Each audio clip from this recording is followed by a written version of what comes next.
नमस्कार बच्चों, चलिए पढ़ाई शुरू करते हैं। आप अपनी 10वीं हिंदी की पाठ्य पुस्तक नवनीत लेकर बैठिए। हम शुरू करेंगे कक्षा 10वीं का हिंदी पद्य। इसमें सामाजिक समसरता कबीर की साखियों को आज हम पढ़ेंगे। सबसे पहले हम देखते हैं कबीर दास जी का जीवन परिचय। तो आपका जन्म सन 1398 ईस्वी में हुआ था और आपका देहावसान 1445 ईस्वी में हुआ था। आपका सामान्य परिचय कि कबीर का जन्म बनारस में सन 1398 में हुआ था। कब हुआ था? 1398 में हुआ था। नीरू और नीमा नामक जुलाहा दंपत्ति ने इन्हें बनारस में लहरतारा नामक तालाब के किनारे प्राप्त किया था। नीरू और नीमा इन्होंने क्या किया था? संत कबीर दास से इनको लहरतारा नामक तालाब के किनारे इनको प्राप्त किया था। इन दोनों की ममता की छांव में ही कबीर दास जी का पालन पोषण हुआ। कबीर प्रसिद्ध संत रामानंद के शिष्य माने जाते थे और कबीर की पत्नी का नाम लोई और पुत्र का नाम कमाल था। कबीर सत्संग और पर्यटन प्रिय थे, इसलिए वे अनुभव समृद्ध भी थे। कबीर की जीवनी से संबंधित व्यक्तित्व निर्माण में उनकी जीवनगत परिस्थितियों की भूमिका महत्वपूर्ण रही और आपकी मृत्यु सन 1445 में मगहर नामक स्थान पर हुई थी। अब रचनाएं देखते हैं तो आपकी रचनाएं शिष्यों द्वारा संग्रहित बीजक नामक ग्रंथ के रूप में प्रसिद्ध है, जिसमें 3 भाग हैं, साखी, सवत और रमेन। तो कबीर जी की जो रचना है वो क्या है? बीजक है। भाव पक्ष देखिए कि कबीर को समाज सुधारक के रूप में मान्यता प्राप्त है। उनकी कविता में समाज के प्रति चिंतन का स्वर प्रमुख है। इन्होंने समाज में व्याप्त वैमनस्य, अंधविश्वास और उसकी प्रवृत्तियों पर गहरा व्यंग्य किया। वे ईश्वर की प्राप्ति के लिए ज्ञान को साधन मानते हैं और योग साधना के रहस्यों को अपनी कविता में प्रस्तुत करते हैं। वे निराकार ईश्वर की प्राप्ति हेतु ज्ञान मार्ग और योग साधना को प्रमुख मानते हैं। प्रेम की उदार अनुभूति भी इनके काव्य में प्राप्त होती है। नाम, महिमा, गुरु का महत्व, सदाचार आदि विषयों पर केंद्रित रचनाएं कवियों के काव्य को संत काव्य की व्यापक पृष्ठभूमि प्रदान करती। कबीर ने आत्मा और परमात्मा के अनेक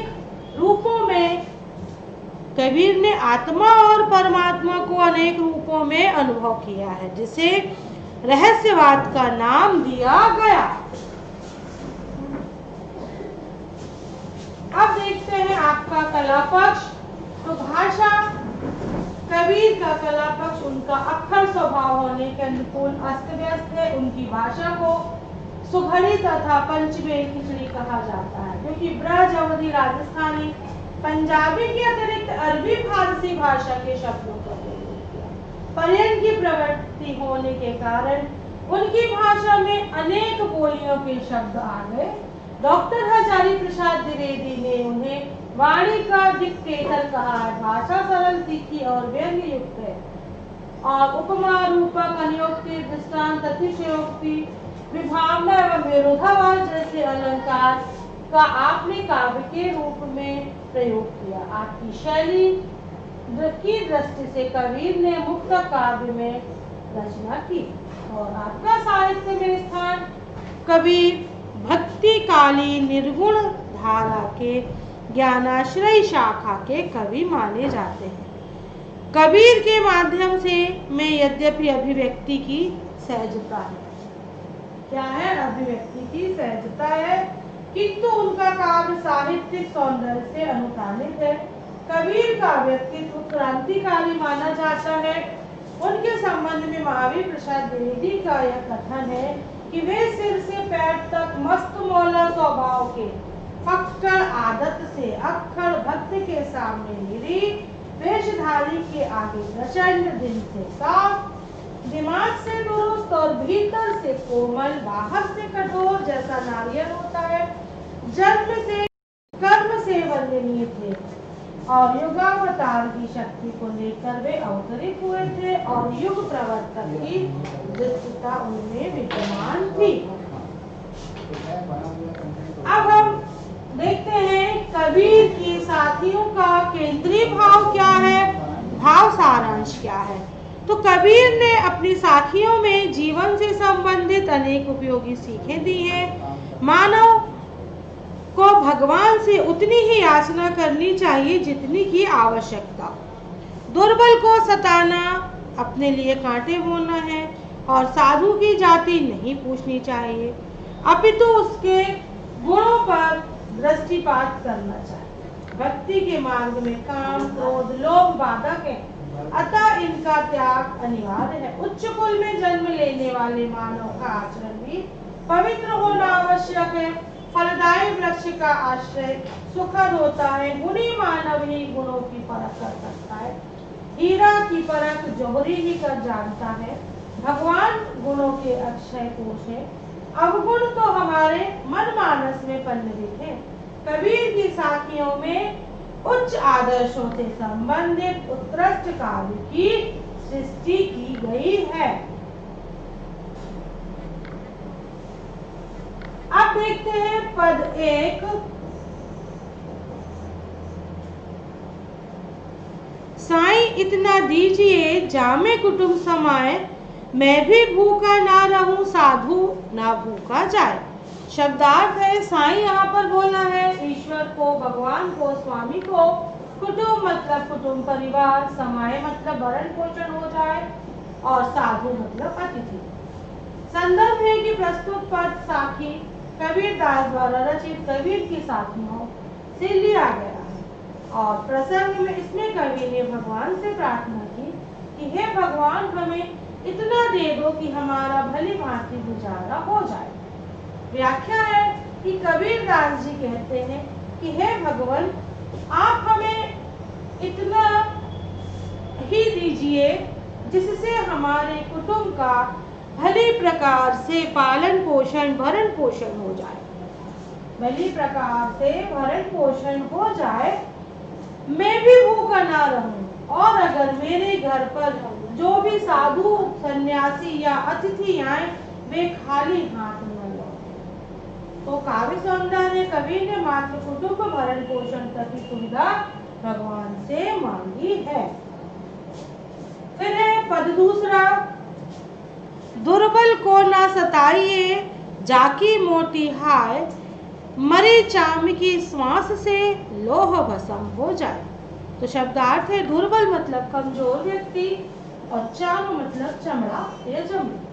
संदर्भ पूर्व की भांति है। प्रसंग कबीर ने दुर्बल व्यक्ति को न सताने का उपदेश दिया है।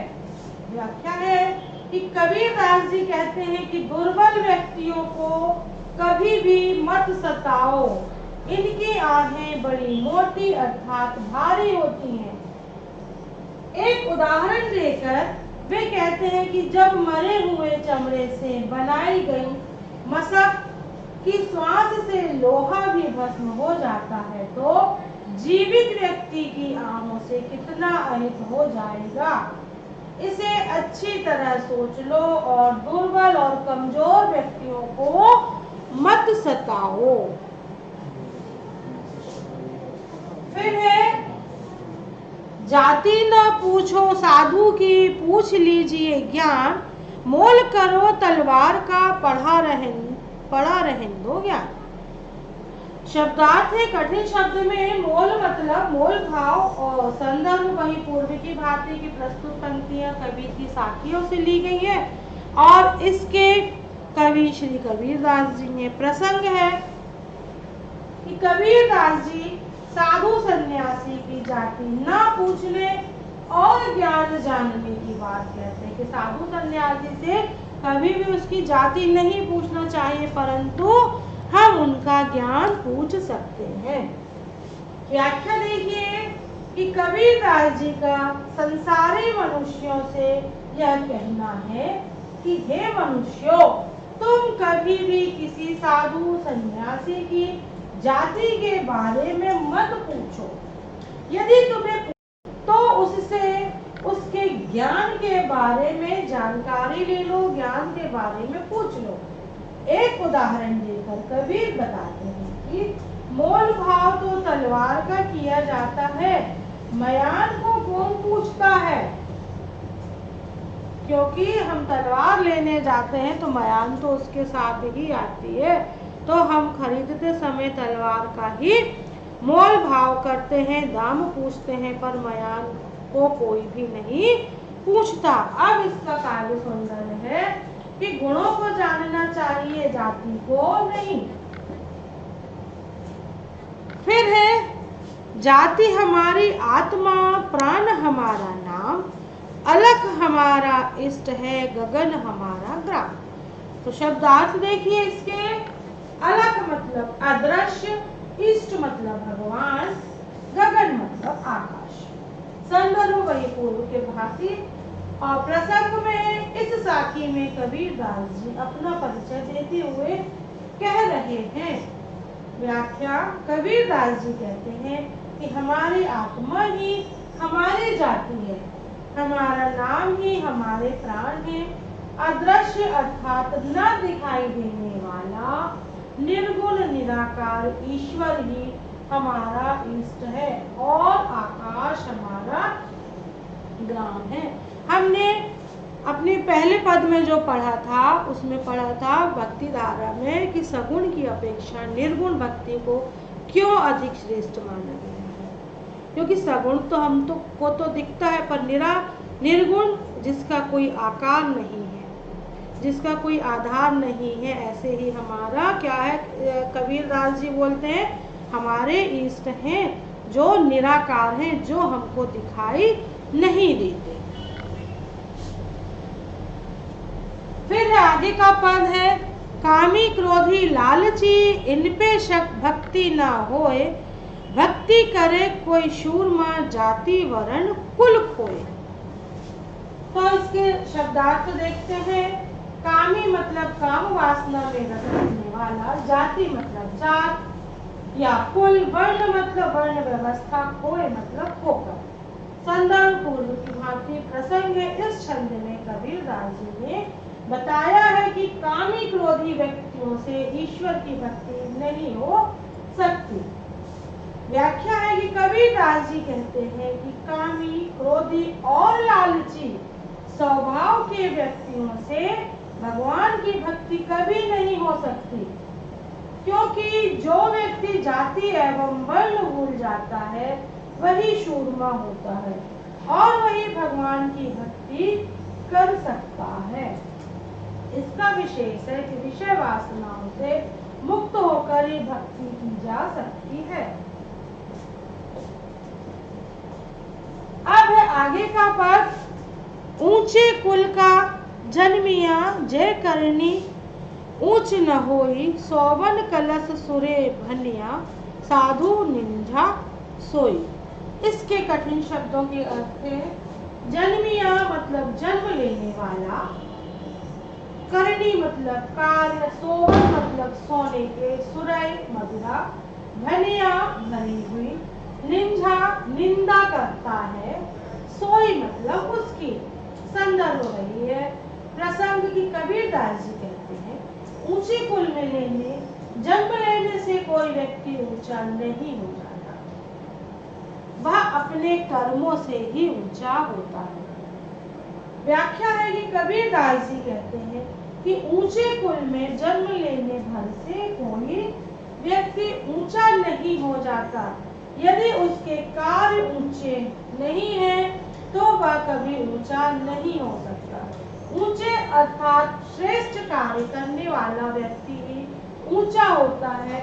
वे उदाहरण देते हुए कहते हैं कि यदि सोने के कलश में मदिरा भरी हुई हो तो साधु लोग उस कलश की प्रशंसा न करके निंदा ही करेंगे, क्योंकि कलश में क्या भरी है, मदिरा भरी है, इसलिए।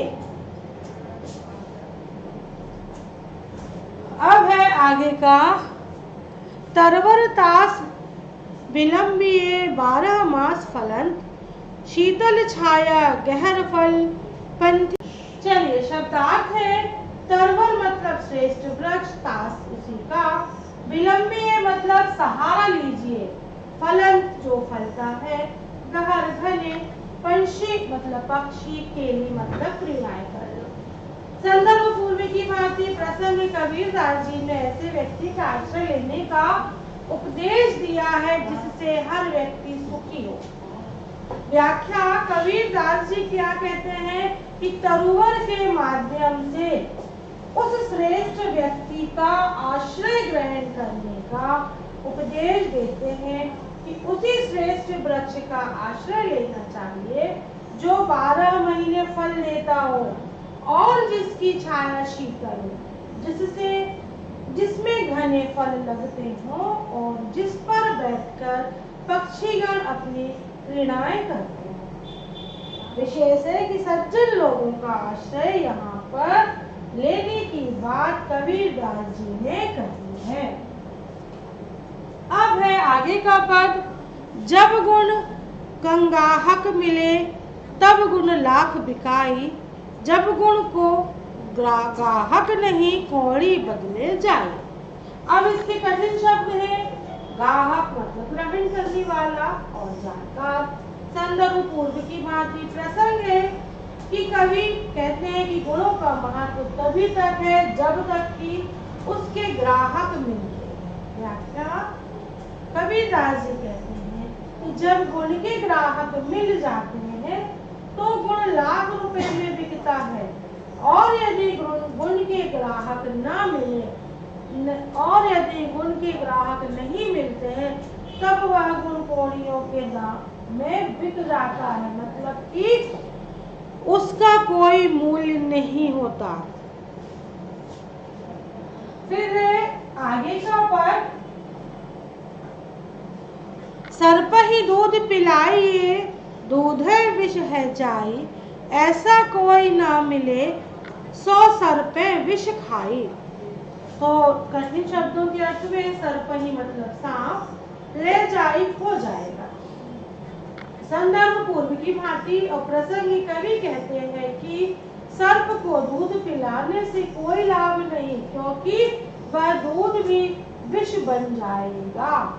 और व्याख्या देते हैं, कबीरदास जी कहते हैं कि सर्प को दूध पिलाने से कोई लाभ नहीं, कोई फायदा नहीं, क्योंकि सर्प के गले में जाकर दूध भी विष बन जाता है, जहर बन जाएगा। और कबीर कहते हैं कि मुझे आज तक ऐसा कोई व्यक्ति नहीं मिला जो सर्प के विष को खा जाए। विशेष है कि सांप से आश्रय यहाँ पर दुष्ट व्यक्तियों से है। अब है आगे का पद, करता करे बहुत गुण आगुण कोई नहीं, जय दिल खोजो आपनो तो सब औगुण मुझ माही। शब्दार्थ है कि कर्ता मतलब कर्ता करने वाला, सृष्टि का निर्माण करता, केरे तेरे, आगुण मतलब अवगुण और आपनो मतलब अपना, माही मतलब अंदर। संदर्भ पूर्व की भांति प्रसंग है, कर्ता भगवान में गुण ही गुण होते हैं, अवगुण नहीं। व्याख्या कबीरदास जी कहते हैं कि कर्ता अर्थात भगवान में तो केवल गुण ही गुण है, उनमें कोई भी अवगुण नहीं है। कबीरदास जी कहते हैं कि जब मैंने अपना दिल खोजा तो मैंने क्या पाया कि मेरे अंदर तो अवगुण ही अवगुण है। विशेष ईश्वर कर्ता की महत्ता का वर्णन और अपने अवगुणों का वर्णन यहाँ पर कवि ने किया है। अब है यहाँ पर प्रश्नोत्तर देखते हैं कि कबीर ईश्वर से क्या मांगते हैं। तो कबीर ईश्वर से यह मांगते हैं कि हे भगवान, तुम कृपा करके मुझे इतना देना जिसमें मैं अपने परिवार को पाल सकूं, मैं खुद भी भूखा ना रहूं और मेरे घर जो साधु या अतिथि आए वे खाली हाथ न जाएं। फिर प्रश्न दूसरा कि कवि के अनुसार किस प्रकार के वृक्ष के नीचे विश्राम नहीं करना चाहिए। उत्तर, उस वृक्ष के नीचे विश्राम नहीं करना चाहिए जिसमें 12 महीने फल लगते हैं तथा जिस पर पक्षीगण क्रीड़ाएं करते हो, ऐसे वृक्ष के नीचे विश्राम करना चाहिए। मेरा प्रश्न तीसरा, साधु से किस प्रकार के प्रश्न नहीं करना चाहिए? बताओ बच्चों जल्दी जल्दी। साधु से उसकी जाति नहीं पूछनी चाहिए, उससे तो केवल उसके ज्ञान की बातें ही पूछनी चाहिए। बच्चों आज यही समाप्त होता है और आप इसको आपने बहुत अच्छे से सुना। अब आप इसको बहुत अच्छे से बच्चों कॉपी में लिखेंगे और उसको याद करेंगे, क्योंकि बच्चों परीक्षा तो आप ही को देनी है और आपको बहुत अच्छे नंबरों से पास भी होना है। तो आप इसको बहुत अच्छे से पढ़िए और याद करिए।